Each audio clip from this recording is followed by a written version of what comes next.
Hey, you sure this rabbit hole's really the way into Arcades? Better a hare unseen than a rat in a trap. And again, if you'd prefer to go knocking on the front gates of the city, be my guest. But what about once we're inside? Won't the city watch find us? We'll do what we can to blend into the crowd. Our names may be notorious, but our faces are not far known. True. You're our princess and we didn't even recognize you. I noticed.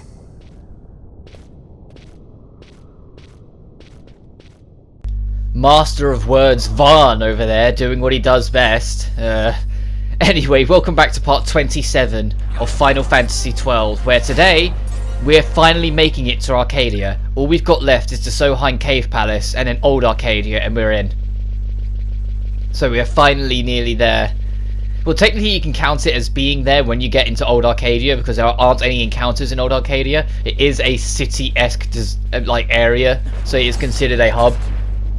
But you're not truly in Arcadia, is why I don't really count it. Like, you're still journeying, you're still side questing, and doing little things to help build your path to get there.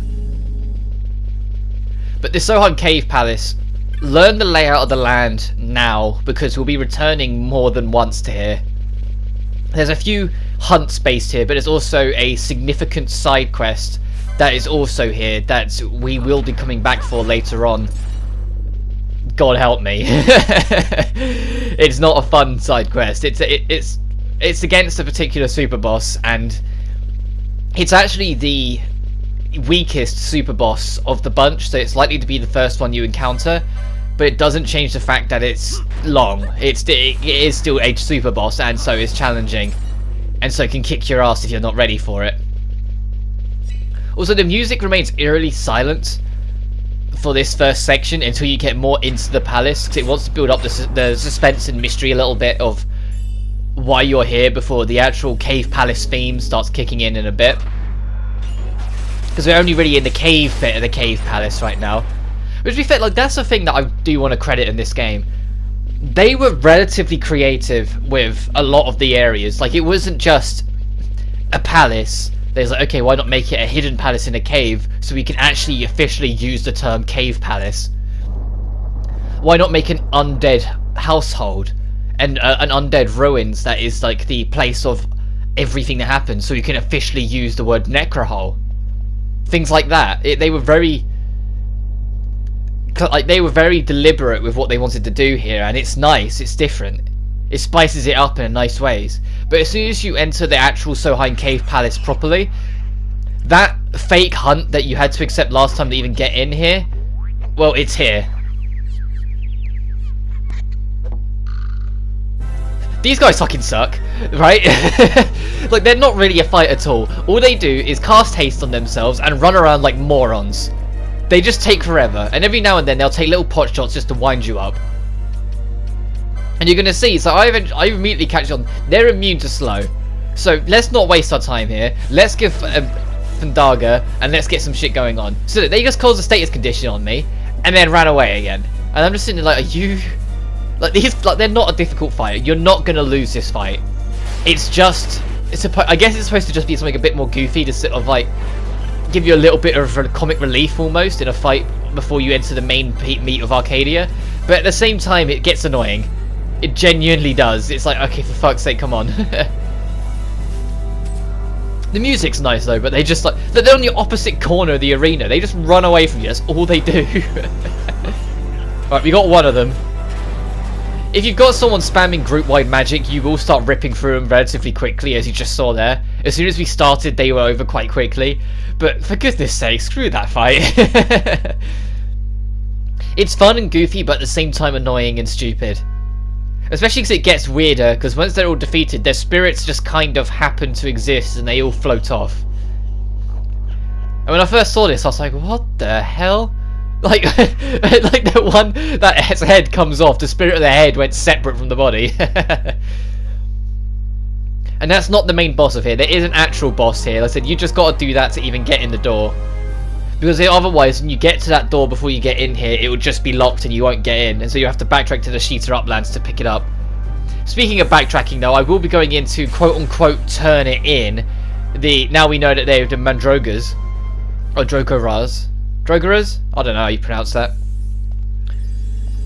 Because there is still a reward that we can get for it. 'Cause even if it's not an official hunt, we can still kind of turn it in, per se.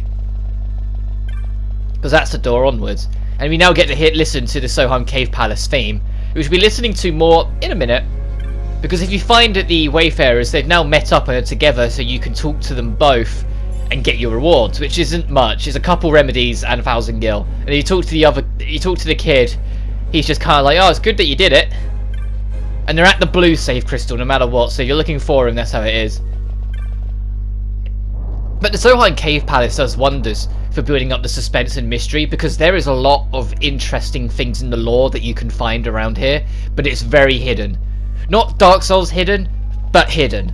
If you pay attention to signs, read inscriptions on doors, and just keep a keen eye out for the rest of the world and what is going on, there's a lot you can learn about this place, and it is actually kind of fascinating.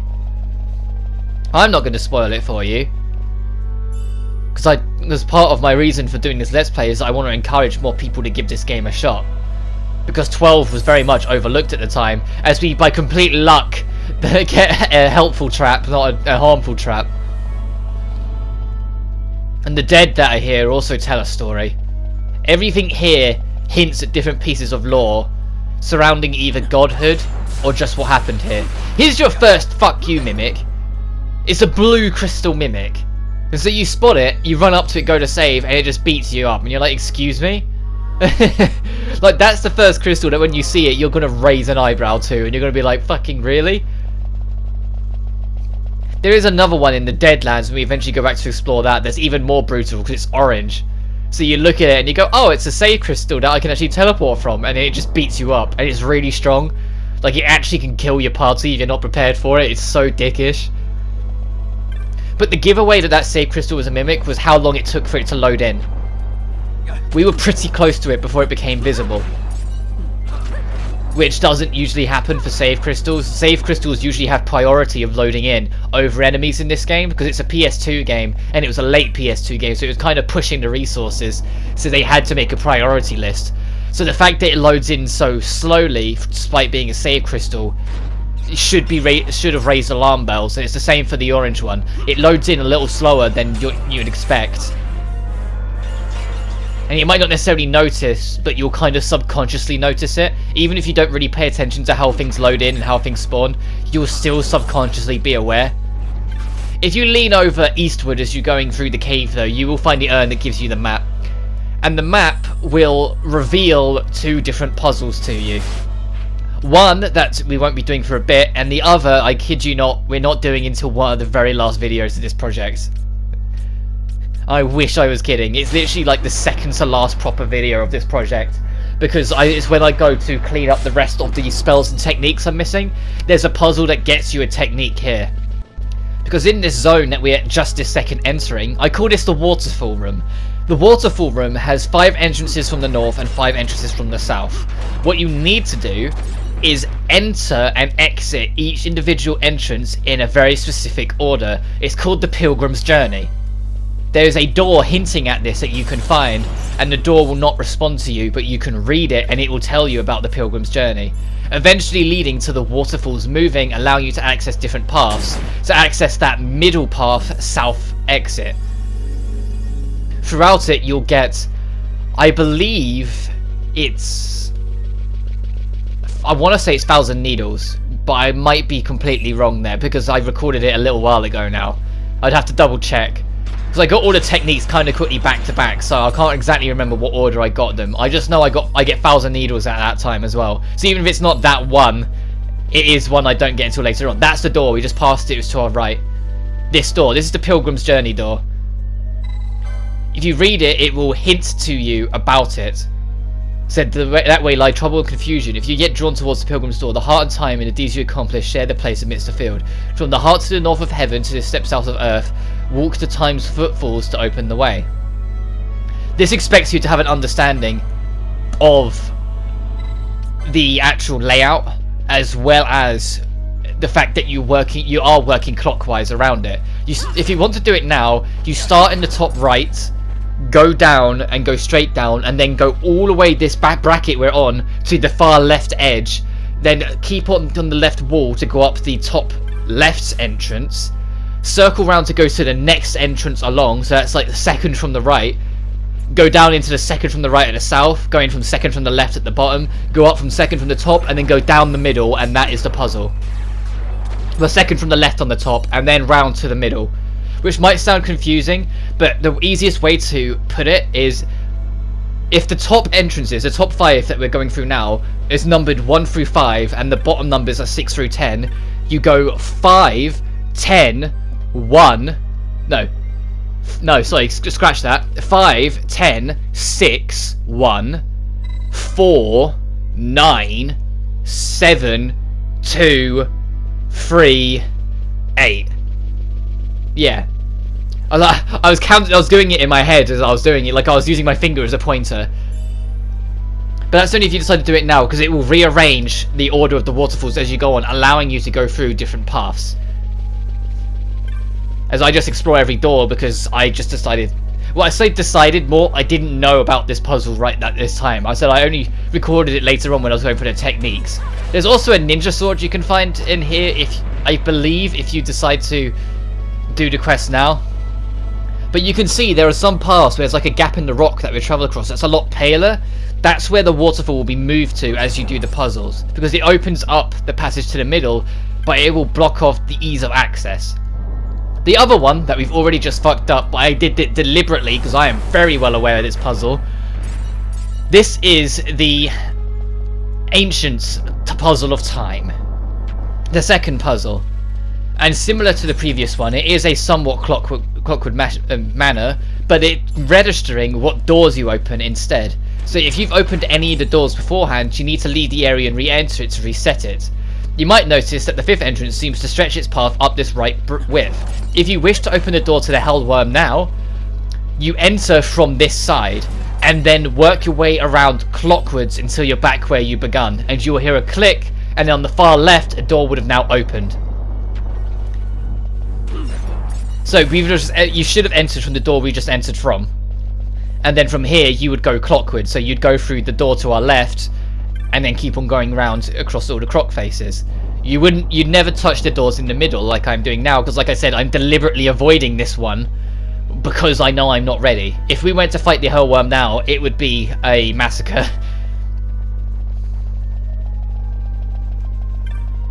But once you do it, that door in front of us will unlock.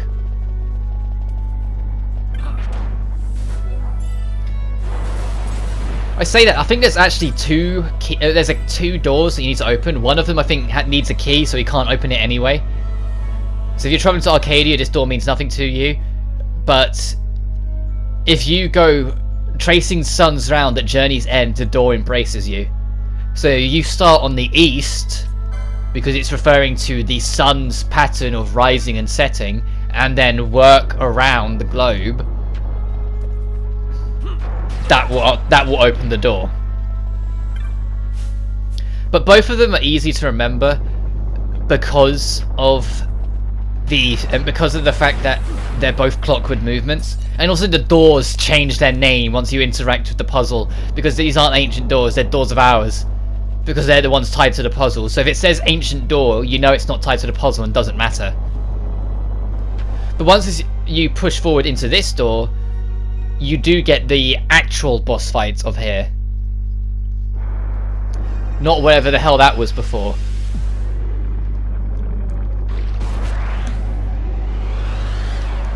This boss is undead, so any healing magic will in fact hurt it.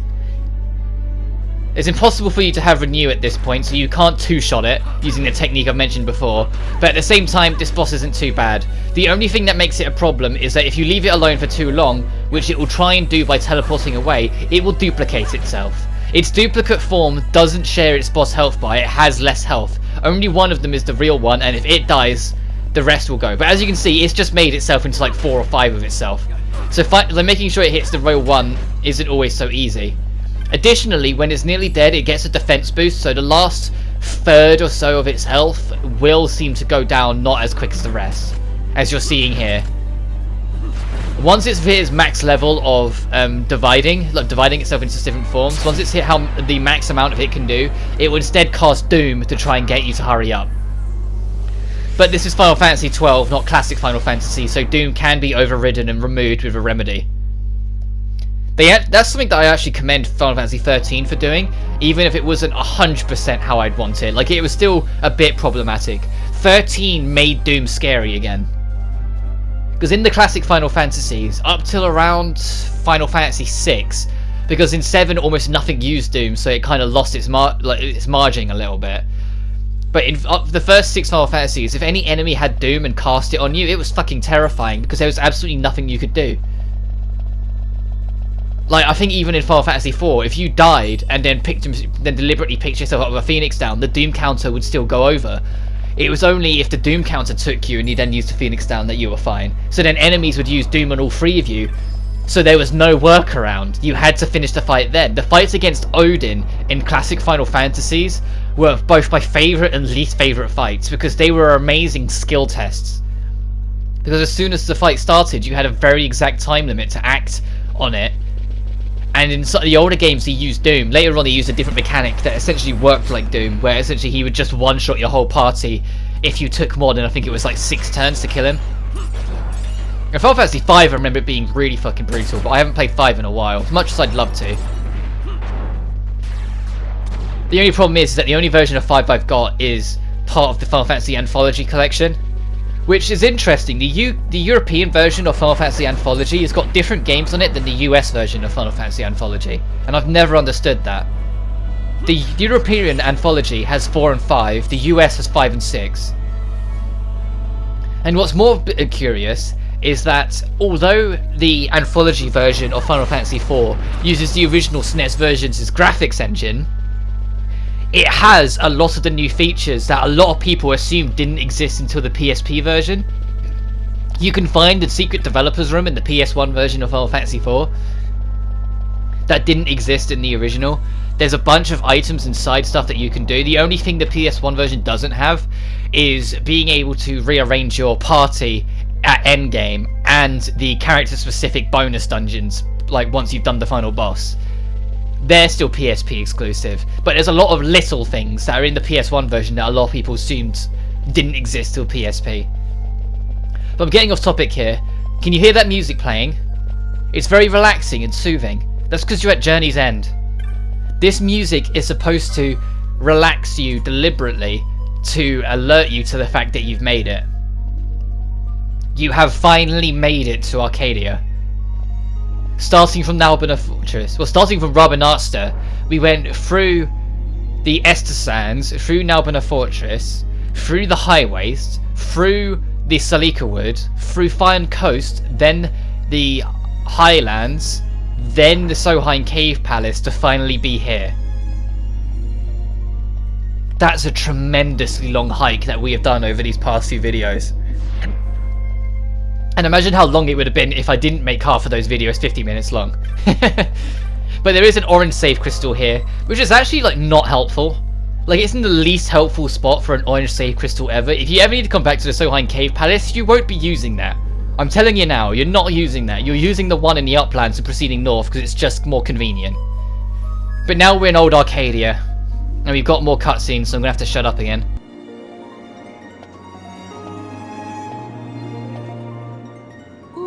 Smells less like a capital, more like a sewer. Even empires have need of sewers. The runoff from Arcades proper pools here, those who lack papers to live in the city itself. The mighty who have fallen, and the fallen who would be mighty. Their eyes never leave Arcades. I guess it must be a lot nicer than this place. Oh, to be sure. Arcades reeks of a different filth. Let's be off. We can follow our noses to Draclaw. Real talk, in what reasonable sense would you name your city after the country? Why is Arcades the capital of Arcadia? Like, when you think out of context of the real world, I guess it makes sense that the names would be similar. But I can't think of anywhere in the world where the capital is the same name as the country. There probably is one now I've said that out loud, but off the top of my head, I honestly can't think of any. Like, Sydney isn't the capital of Sydneya. London isn't the capital of Lundia. Do you know what I mean? New York isn't New Yorkia. When I say that, I can imagine there's at least one person who's made that mistake and assumed that name because they, like, well, at least one kid. I'd like to hope that humanity isn't that stupid, but then again, I have seen shops during this current virus epidemic, so they do exist. But either way, we're in old Arcades, not Arcadia, because that's the country. And I'm probably going to make that mistake a lot more times in the future, because that's a really tiny thing to try and dedicate to memory. But as you're going through here, make the habit of talking to everyone. It's a very depressing place, and a lot of people won't have anything nice to say. And the music does a very good job of highlighting that depressive feeling.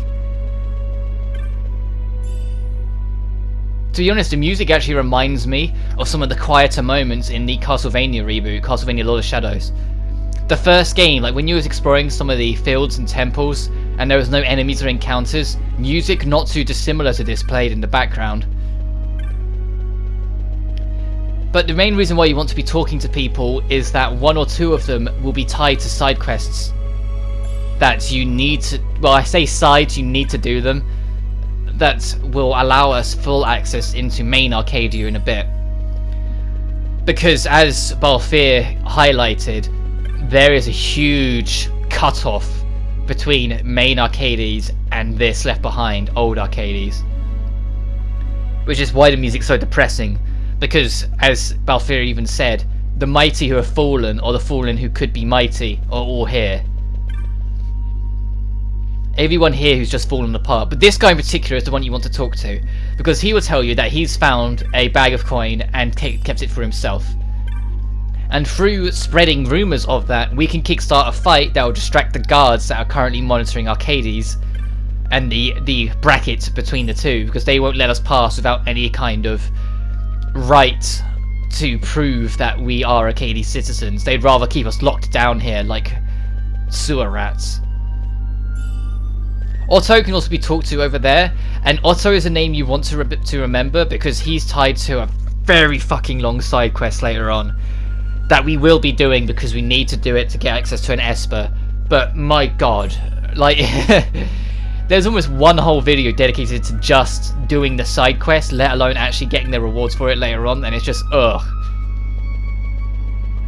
Because as you go to push up here,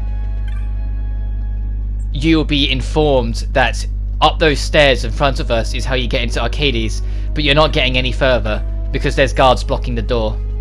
Also, any and all treasure chests you find here are borderline worthless, and that's the point. It's symbolic of the environment that you're in, that everything like most chests will give you 1 to 10 gil. And you said Jill then, sorry, I'm looking forward to the Resident Evil 3 remake. But we don't have credentials, so we can't go through. So he's just going to send us away. And as we walk away, we're not going to get a proper cutscene, more so because they don't have a voice for this character, but there is a character that Balthier knows that is going to quote-unquote help us. Well, there's a Cyphersaur. I didn't think I'd be seeing you again, not there. Oh, wonderful. Enter the street here. A pirate do well to smile, wouldn't want to sour his reputation. You know this guy? An old friend. He's a streeter, a peddler of rumours and heresy by the name of Jules. He'd bite a gill given to him for his own mother, and he'll shave half of it to pay for a funeral. Sometimes an ear in a tied purse of strings the order of the day, like when a pirate decides he fancies going up in the world. To the city, you know a way? In Arcades, knowledge is power, and power is a way of opening doors, boy. Now only a fool would buy a sack of feathers or a pillow, but a wise man, he'll buy a whole sinking cockatrice to get his silver meat for the bargain. So, wise man, how does 1500 gil sound? Fuck off. You would do well to learn the ways of the world, boy, lest the world have its fill on you. No, you have to actually fucking pay him. There's no way to do it. You have to put up with it and just pay the fucking man. Right, boy, you learn fast. I got this meeting to order. Tell me, boy, heard any rumours in town? Actually, I heard about a man who picked a bag of coins out of a barrel. Bag of barrels, eh? A boy would do well to bring that morsel to a man named Betsy here, or Beersley near here. Tell him what you have found. Finding Beersley? What? Someone stole his money.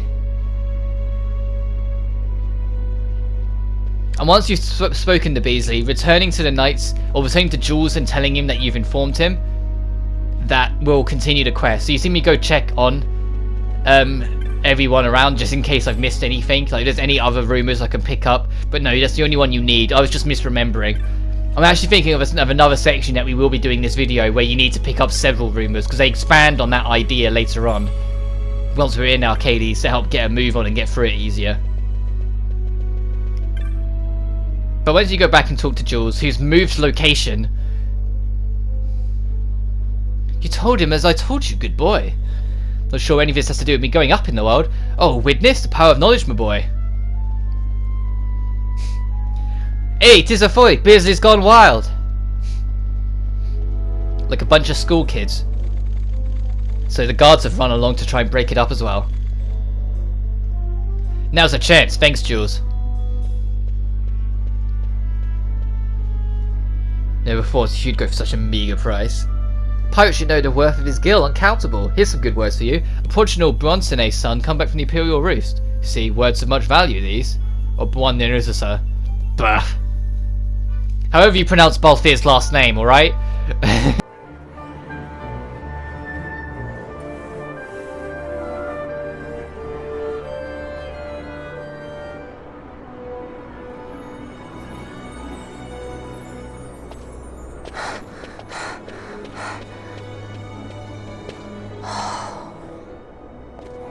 You're gaping like a fish out of water. I'm just checking out the city. Even if it is the Empire. You've changed, Vaughn. You were always marching to your own beat. Almost like you were impatient even. In a good way. Maybe it's because I've seen more now. Never imagined I'd ever come this far away from home. Hey, Lars is here in the city, isn't he? He's a tough one. I wonder how he's doing. You always were a soft touch, Vaughn. You know what's amazing? I always thought I'd go my whole life without meeting people like the Princess or Lord Larsa. And here we are in the capital. I know. It's a little over my head sometimes. Good, Vaughn. You've come to understand the difficulties of serving royalty. Hey, I'm just along for the ride. That wasn't a complaint, was it, Bosch? Right. Let's get moving. Hey, don't change the subject. Right. I think I've mentioned it before, but one thing I genuinely really love about the characters in this is how much Bosch engages Vaughn and Penelo. Like, he kind of treats them like an old friend right from the get-go. He's really respectful and endearing and just charming with Vaughn and Penelo. It adds so much to Bosch's character that he's so used to, like, being able to show his own humility that essentially just chatting with the kids is natural to him almost. But as you go to enter, Balthier will say he's got his own matters to attend to and theoretically leave, but he doesn't actually leave the party.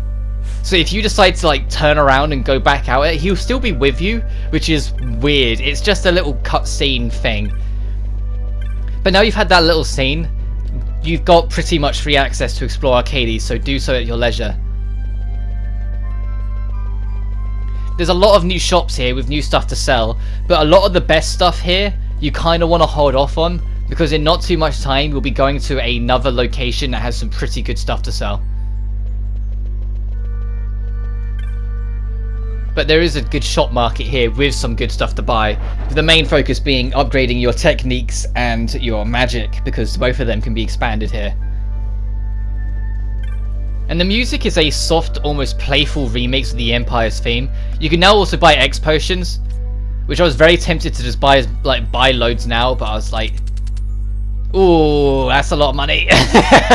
Yeah, usually I'm like, oh. So I decided if I sell everything first, maybe then I'll be fine.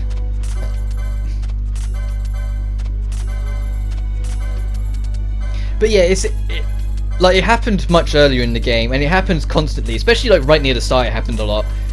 But Bosch's interactivity with Vaughn and Penelo is so charming, but it also does wonders for making him feel more human. Like, there's always that, like, if you have a big group and like a couple of them, they're not like kids, but you got a couple that are younger, there's usually one that will go out of their way to make sure they're still involved and like interact with them, and that's what Bosch is doing, and it just adds so much to, in my opinion, to his character of making him enjoyable. Like, Balthier might be the character that is like the one that catches everyone's eye and like sort of thing, but Barsh is probably the best developed character in this game, like in terms of being the most developed, the most human. But over here you can find a Chop Master, and I never actually do anything with this. Chops is something that is important to Arcades. It's how you get around. You use chops to navigate, because there are specific guards and Imperials that won't let you pass unless you have enough chops, because chops are essentially a physical item to represent your financial status. And that is eventually going to lead us into a side quest where we need to get chops by helping people out and getting them to essentially give up one, so that we can collect enough to proceed onwards. And then once you've got chops, you can trade them off for different things to help you access different areas. But I never actually touch it.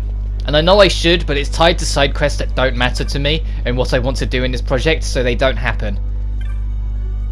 The only problem is that there's a trophy for clearing out every single map, and I'm pretty sure the only bit of map I am missing is here in Arcades, because there's a door that you can't open unless you have a very, very specific type of chop, and the chops that you can find just aren't them, and I haven't looked up or looked into how trying to get them yet. In almost every shop there's another Chop Master that will trade it for different things, so if you're interested you can just talk to them and see where it leads you.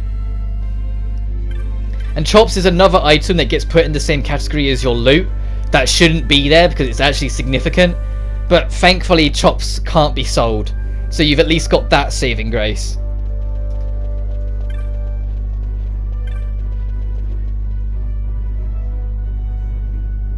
Pressing west is the direction you need to go to advance the plot. You can see a long string of a path that goes quite far. That's a train. Or, well, I say a train. It's a train without any tracks. So it's more like a sky taxi. Because you might have seen some of the floating vehicles floating around that remind me an awful lot of like the prequel Star Wars films.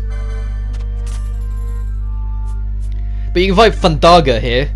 So you've got tier 3 thunder magic. So we still need Blizzaga, I think. I don't think we've picked up Blizzaga yet. But that should be a sign of how far along we're starting to get, that we're getting tier 3 aggressive magic now. And it's not too long away before we actually get to buy Cure Je, which is tier 4 healing magic, which is the only type of magic you can get tier 4 for, because Cure and Cure Ge are both only single target, whilst Cure and Cure Je are multi-target. And that's why they made it 4 tiers, similar to the original Final Fantasy, where it was different spells for group magic compared to standard. And I think the only Final Fantasy was the original one that did that. I'd like to think, starting as soon as Final Fantasy II, it was when you just hit the shoulder button, it would become multi-target but reduce its damage.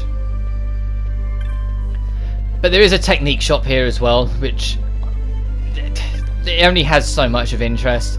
The technique shops as a whole kind of run out of steam and run out of welcome as you get to this point, because most of the techniques you're going to want can only be found by now. The ones that you can buy are only going to help you so much. But there's also an armament shop here as well, just for your last extra bits and weaponry. But if you've been following along, you've probably got too powerful stuff anyway, because of the third run of the Lucy mines. You see me check anyway, because you never know. Like, you can get the Rune Blade, which is pretty cool, but in older games, Rune Blades drained magic, so if enemy used magic attacks, it would hit your sword instead. And it actually became a permanent item for Celes in Final Fantasy VI. So at any point, you could just click and thing, and any magic that came your way, she would just drain into a sword. But I don't think it does that in this. As far as I'm aware, it doesn't do that. But there is some better magic based gear, and because we only got so much magic gear, it is nice to actually buy some to just equip to the party. Still avoiding that mirror mail though, because it's only going to cause more problems.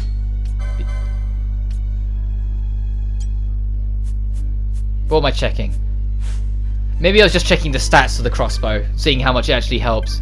Over here there's a homesick man that will tie to a side quest, well, not a hunt even, to take down a Darksteel, which is in Soheim. And so it's not too far in Soheim, I think.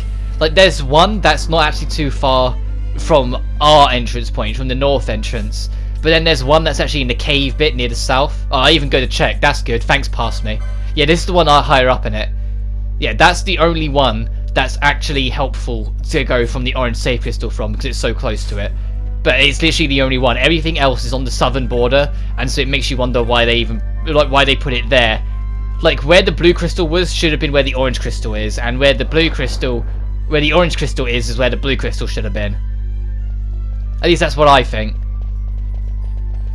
But then I get that the orange crystal is in more of a safe area than the blue one. The blue one's literally like right in the middle of everything.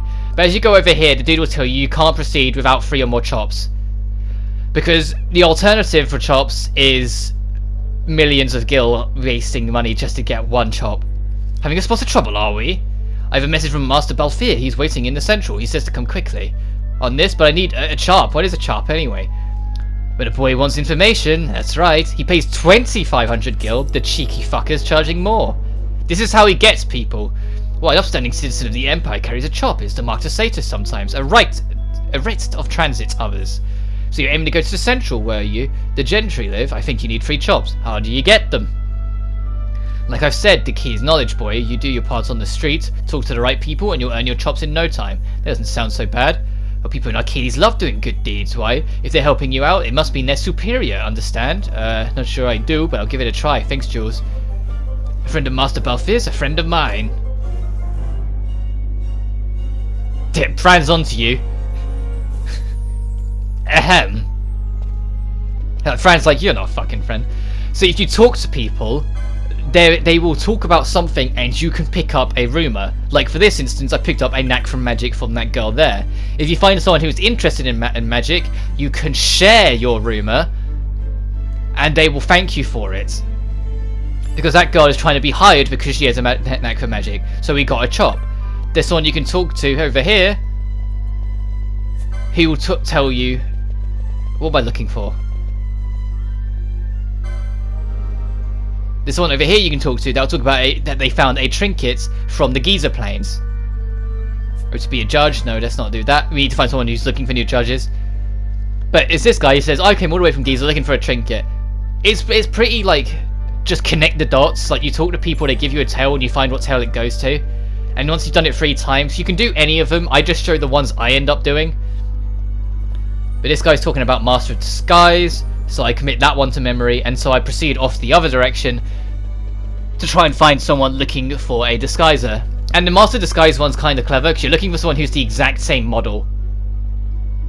So you tell him that, no, there is actually someone who looks identical to you, mate. And he'll tell you, well, we're both kind of in it together, so here you go anyway. And now we've got our 3 chops. See, nowhere near as bad as you might have first assumed when you're first told of it. And we got our 3 chops. Like I say, it goes into your goddamn loot. Thankfully, the game doesn't let you sell it, but it's still ridiculous that it goes there. They need an extra... Like, it should have gone in key items. Chops should have gone in key items, and I feel teleport stones should have gone in key items. But once you got your 3 chops, you can hop on this sky cab. Because what else is it really? The sky bus, sky ferry. The floaty vehicle of transportati. I don't fucking know. But once you get over here, more cutscenes will play out and shit's gonna start kicking off because we're actually pretty close to the Dracula laboratory, which is why Balthier is actually waiting for us here. He was eventually essentially investigating ahead of us. But next time on Final Fantasy XII, we are going to be paying a visit to Dr. Sid in the Dracula laboratory. But until then, you guys take care now.